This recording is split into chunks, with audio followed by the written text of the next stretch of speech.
వంకాయలు కావాలంటే లేతవి, కానీ మనకి చూస్తే తెలిసిపోతుంది. ఈ తొడిమ చక్కగా గ్రీన్గా ఉందనుకోండి, అప్పుడు పెద్దగా ఉన్న ఇవి లేత వంకాయలు పర్ఫెక్ట్గా ఉంటాయి.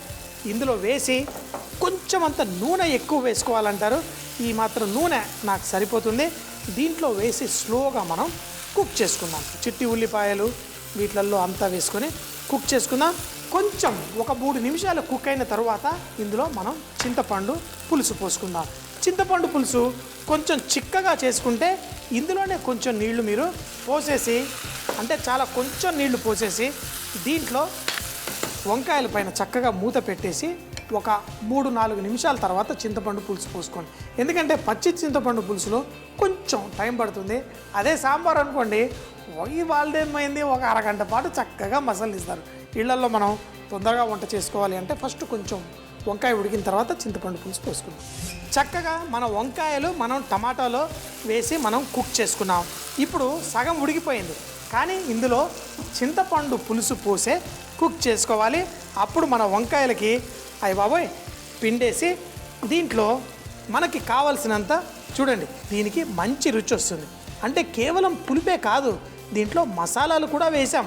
కారపొడి వేసాం, ధనియాల పొడి కూడా వేసాం, కానీ ఇందులో మరో కారపొడి ఉంది, మన శనగపప్పు, మెంతులు, ఎండుమిరపకాయలు. కాబట్టి మనం ఇందులో కొన్ని నీళ్లు పోసి మనం కుక్ చేసుకుందాం.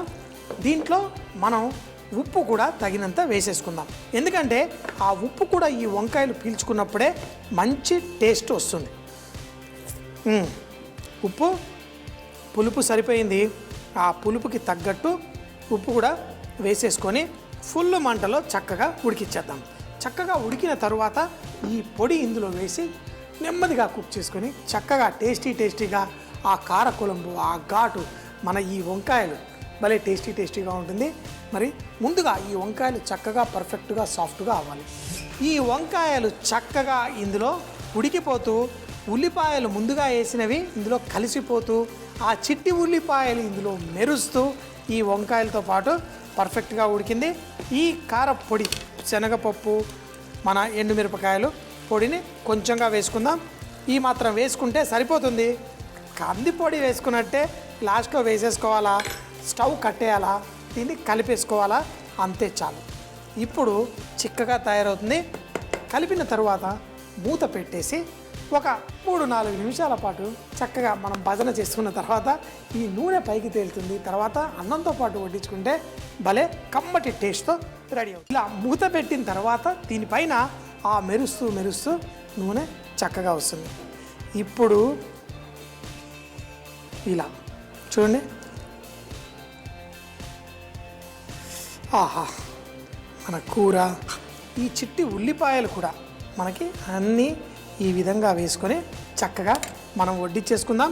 తింటే అంతా ఇంత కాదు, బోల్డ్ అంత టేస్టీ. మనకి చక్కగా ఆ పెద్ద ఉల్లిపాయలు, చిట్టి ఉల్లిపాయలు, చింతపండు పులుసు, మనం చేసి వేసుకున్న కారము, మన వంటల రాని కారం, పసుపు. నువ్వు ఇంకేమన్నా చెప్పాలా? ఇంకేమన్నా అబద్ధం చెప్పాలనుకుంటే చెప్పేయి.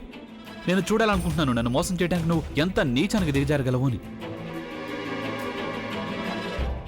ఎందుకు ఆలియా, ఎందుకు నువ్వు ఇలా చేసావు?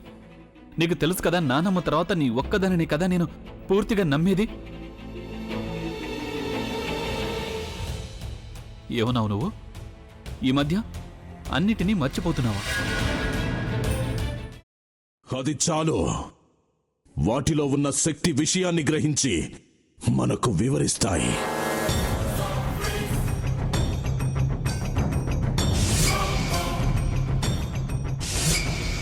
ఎవరు ఆ దండ విప్పొద్దు, గది తలుపులు తెరవద్దు.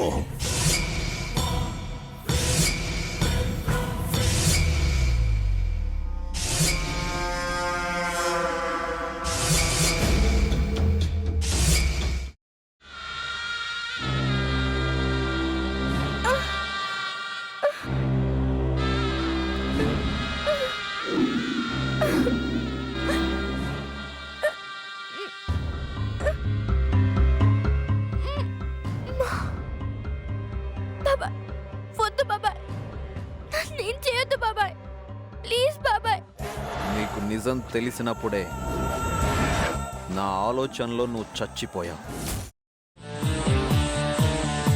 అబ్బా ప్లీజ్ కొంచెం తినండి ప్లీజ్. భీమారావు గారు మీరా? ఇగో మీరా కాదు సక్కుబాయ్.